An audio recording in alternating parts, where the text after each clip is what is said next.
দোল উৎসবে ব্যবহারের জন্য ছাত্রছাত্রীদের জৈব রং তৈরি শেখালেন শিক্ষকরা। বসন্ত উৎসবে রাসায়নিক রং ব্যবহারের বদলে জৈব রঙের ব্যবহার বাড়াতে আজ বাঁকুড়া জেলার বড়জোড়া দক্ষিণ চক্রের অন্তর্গত কোচকুন্ডা প্রাথমিক বিদ্যালয়ের শিক্ষকরা জৈব রং তৈরি শেখালেন ছাত্রছাত্রীদের। এদিন তাদের বোঝানো হয় রাসায়নিক রং ব্যবহারে কিভাবে ত্বকের ক্ষতি হচ্ছে।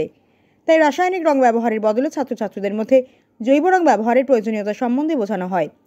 তাদের এদিন হাতে কলমে জৈব রং তৈরি শেখানোর পর ছাত্রছাত্রীরা নিজেরাই জৈব রং প্রস্তুত করল। আজ তারা লাল, সবুজ, হলুদ ও বেগুনি মোট 4 রকমের রং তৈরি করলো। লাল রং তৈরি করা হয়েছে পলাশ ফুল দিয়ে, হলুদ ও হলুদ ফুল দিয়ে হলুদ রং তৈরি করা হয়। পালং পাতা ও ধনে পাতার মিশ্রণ দিয়ে সবুজ এবং পুঁই বীজ কেটে বেগুনি রং তৈরি করা হয়। পরিশেষে চালের বাটা দিয়ে রং আরো ঘন করা হয়।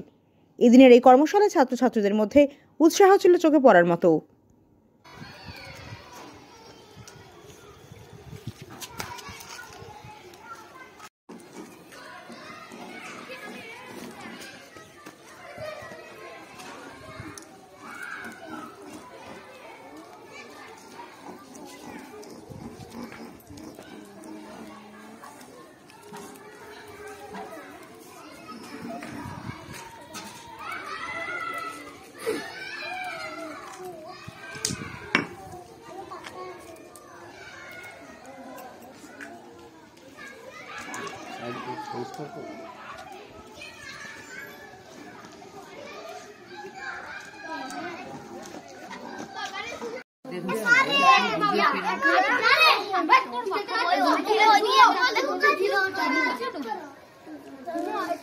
বড়জোড়া দক্ষিণ চক্রের অন্তর্গত কোচকুন্ডা প্রাথমিক বিদ্যালয়ে ছাত্রছাত্রী এবং শিক্ষক মহাশয়রা মিলিতভাবে দোল যাত্রা উপলক্ষে রং তৈরির একটা কর্মশালা আয়োজন করেছে।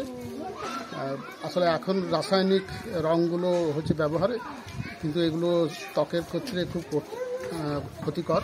সেই কারণে জৈব রং আগেকার দিনে তো এইভাবেই তৈরি হতো, সেইটার একটা মহড়া ছাত্রছাত্রীরা করলো। শিক্ষক মহাশয় এখানে 4 রকমের রং তৈরি করা হয়েছে। রংটা বলে নি প্রথমে, হলুদ রং, লাল রং, বেগুনি রং এবং সবুজ রং। তো লাল রংটা তৈরি করার জন্য পলাশ ফুল ব্যবহার করা হয়েছে, আর হলুদ রং করার জন্য হলুদ এবং একটা ফুল, হলুদ রঙের একটা ফুল সেটা বেটে সেটা ব্যবহার করা হয়েছে। আর বেগুনি রংটার জন্য পুঁই বীজটা ব্যবহার করা হয়েছে।